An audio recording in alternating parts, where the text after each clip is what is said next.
Hey, what's up, y'all? Good afternoon. I have some really crazy things to talk about with you today in terms of the financial world. That is one of the side topics that I've been keeping a really close eye on top of all these other things so that I can bring this content to you. Two stories that if there's something you aren't following, I really recommend you get looking into. They are crucial topics in terms of your financial success and stability in America. So, the first topic is it's a place that we all know, we all shop whether you want to or not. It's some place that when you're on vacation, you go and get your stuff. It's some place we just go. So, place I want to talk to you about first, before we get to the real topic, the real problem that brought financial shockwaves to the world today. I want to talk to you about what's going on with Walmart. So, the CFO of Walmart, John Rainey, came out and said that we as consumers need to be prepared for double digit inflation when it comes to our groceries and goods we buy at Walmart. And we need to be prepared to more or less batten down the hatches over the next 6 months to year for supply chain issues and issues related to the cost of inflation on items. Basically, what he says is supply chain issues dominated the headlines and have largely subsided. Wrong. He's saying that in reality, that narrative of supply chain issues have subsided is completely wrong, and there's considerable pressure on the consumer, both from inflation and the lack of raw materials to make a lot of what it is that we buy. Because on top of that, and this kind of links into what I like to talk about quite a bit, which is the China situation, we get a lot of stuff from there. And we aren't friends with them anymore. Not that we were before, but now we're even less of friends with them. So they're kind of easing up on us, making us feel a little bit of the pain of a lot of the things we get from there. So you take all these things together, you take the egg situation, where another thing referenced here is eggs in the end of 2022 were $1.93. And in February, the average price in America was $4.25 for 1 dozen, for 12 stinking eggs. More than doubling from 2022. And it has gotten worse as well, to the point that eggs are being smuggled in from Mexico. All right, cool. So for March this year, on your crazy crap I never thought we would see, who had eggs smuggled in from Mexico? Anybody? Raise your hand. Anybody? Put in the comments. Raise your hand if you had eggs smuggled in from Mexico as something we would see this year. So the CEO on this topic says eggs inflation rate was 200% in early January, and now we're down to just about 50% inflation. Everything's fine. Don't worry. Everything's fine. 50% inflation on eggs. Man, I wish I could sell my soap for 50% inflation. That'd be amazing. I'd be selling $16 a bar. Word, I'm in. But the thing here is they're basically telling us that we're going to continue to see these inflationary problems at least for another year, and that we need to prepare ourselves financially for that. So the question is, how does one prepare for that? You can't go to your boss and go, hey, eggs are 50% more expensive. What's up with a pay raise, boss? I mean, I know we're in economic issues. I'd like a nice pay raise.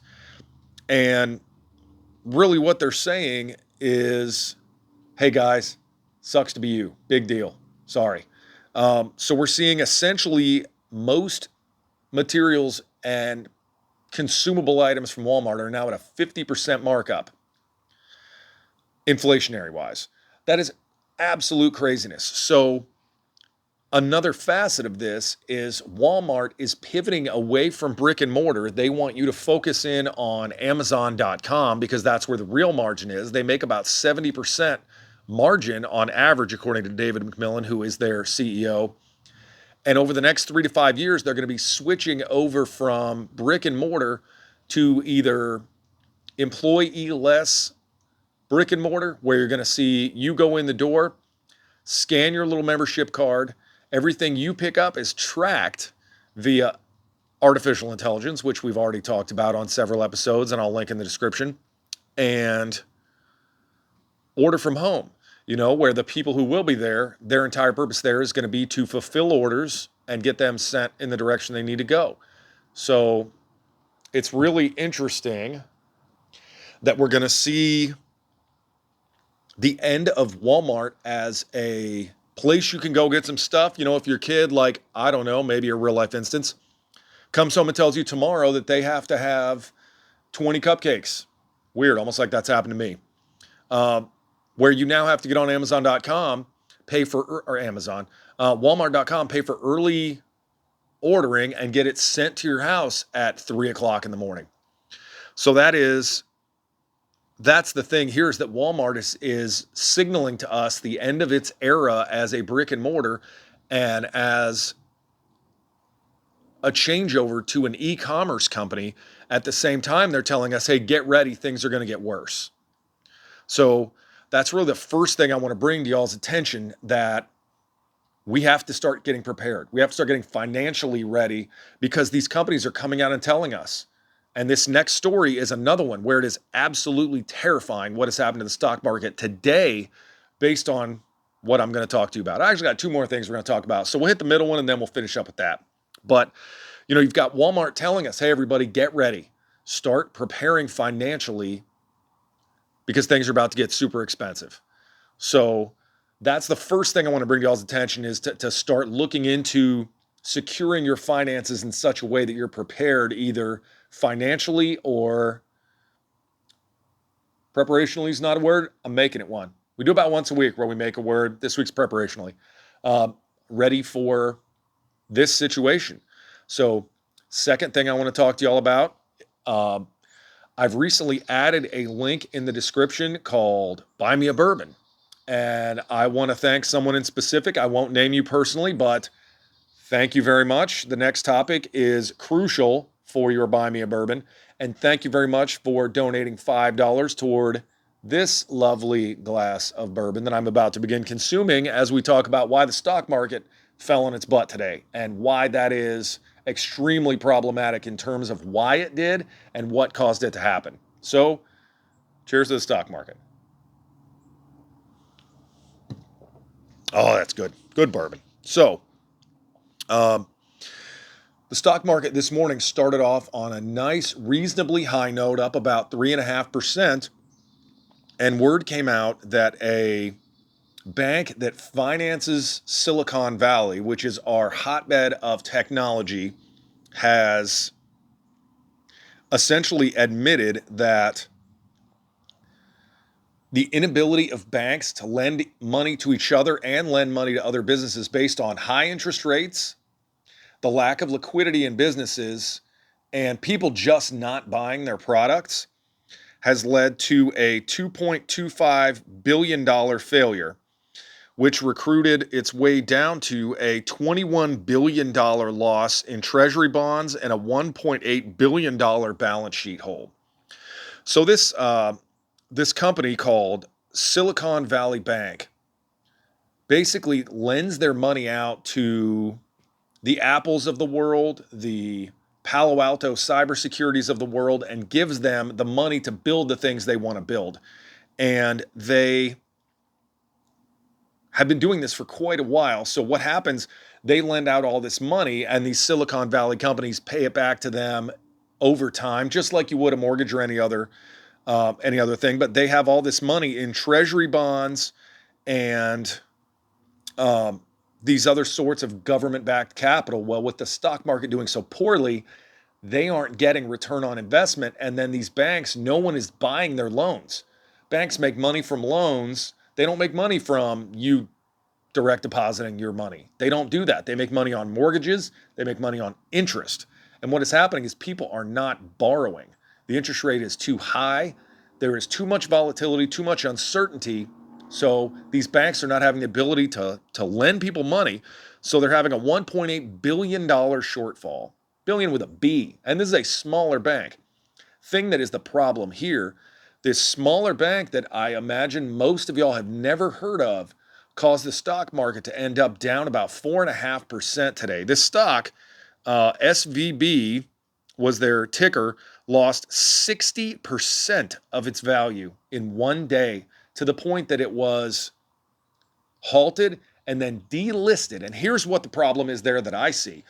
If you own stock in this company, if it is halted and delisted, your money is gone. Like it never happened. You lose it. So then what? What do you do? What if you do if you have $100,000 because you believe this bank is a bank you want to be a part of? Magically, you go to a point where there's nothing left. If a company's delisted, the FDIC can step in. The question becomes, are you the first one to get paid? How long does it take you to get your money back? If you have $100,000 invested, if you have $20,000 invested, if you have $500 invested, it's money that you may need to buy eggs at a 200% markup at Walmart. What if you can't access it? I mean, it's the whales and the huge owners that are going to be the first ones to see their money back, not you. So what do? How are you going to make that back? And that is the thing that scares me about this. So these portfolios that these companies had money, and they had money other than the investments that they can't get people to invest in government-backed bonds, and they lost $21 billion. What does that say about the state of our financial system right now? That on top of all these other things I like to talk to you guys about on a daily basis, thank you for the bourbon again. We're going to continue on this rabbit hole after a drink. So what the CEO of this company, unrealized losses in investment portfolios have had such a negative effect on our liquidity and funding challenges, earnings pressures, and in cases, issues with our capital to the point we could not continue to operate. In 2 days, this happened. Down to the point that the CEO made an emergency call with investors this morning, pleading with them not to withdraw their money so this company could continue to operate, urging them to support capital and stay with the company in the short and the long term. And what were they paid back with? Nothing. Stock's halted so you can't sell it, and then delisted so your money's gone until the FDIC gets to you, whenever they may, to return your money to you. So these two items, when it comes to our financial system, should really be bringing concern to all of us, because first off, rising prices, CEO saying, hey, everybody, you need to be very careful as a consumer, very careful as an American with what you spend your money on. And then B, a situation where a smaller bank closes and it tanks the stock market. What happens next time when it's Wells Fargo or one of these larger companies? I'm not entirely sure where that goes. And I think what ends up happening is you see, hi, Lauren. It's my wife. She says, hey. She's looking for a dog. It happens. Where does it go when we hit that point that a larger bank makes this same situation? The smaller bank closes. The ripples of its failure were seen all over the stock market today. What do we do when these larger banks have a similar failure? Could we be looking at another Great Depression? I don't know, but hopefully not. I think these larger banks are maybe perhaps better leveraged where it won't be a factor. We won't see these same issues, but it's definitely something worth keeping an eye on, and that is what I am here for. So thank you so much for buying me the bourbon. And if you guys are enjoying my content, I truly would appreciate it. Thank you so much for the bourbon. And if you'd like to buy me another one, I think several of these may be appropriate considering the news we're talking about today. You don't need any more bourbon.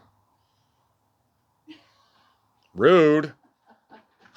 So, yeah, she's funny. Thank you guys so much for watching the G.I. Justin channel.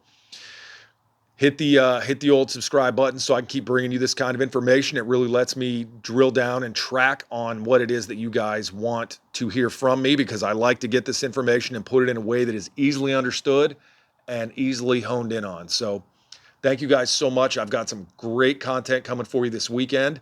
We're going to have some really cool stuff going on, and I've got some really cool stories headed your way. So thank you guys so much. Keep an eye on this stuff and have a great Friday.